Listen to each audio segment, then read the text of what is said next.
এবার বাড়ি থেকে আসার পথে আমরা শিলাইদহ নেমেছিলাম, কারণ এবার বাসে আসি নাই। বাসে আসলে কুষ্টিয়া হয়ে ঘুরে আসতাম, কিন্তু হঠাৎ করেই সিদ্ধান্ত হলো যে আমরা শিলাইদহর ঘাট পার হয়ে পাবনাতে যাব। কখনো আসা হয়নি এত বছরের জীবনে, এবারই প্রথম আমাদের আসা। যাই হোক, তাহলে ভাবলাম যে এই দিক দিয়ে যখন যাচ্ছি তখন একটু রবি ঠাকুরের বাড়ি যাই।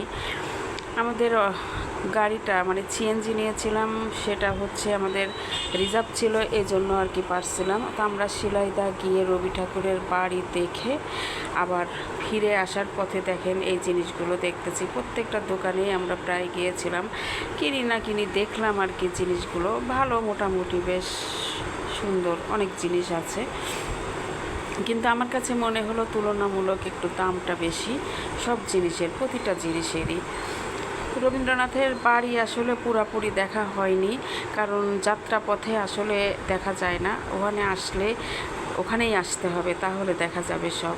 আসার পথে আমরা আসলে বিকেল হয়ে যাচ্ছিল, যাই হোক তাড়াতাড়ি করে দেখে আবার আমার ছেলে একটা এই যে হ্যাট ক্যাপ আর কি, এইগুলো নেওয়ার জন্য সে খুব ব্যস্ত হয়ে পড়েছে। প্রতিটা দোকানে যে সে দেখছে তার পছন্দ মতো হচ্ছে না, সেজন্য সে খুঁজতেছে কোনটা নিব কোনটা নিব।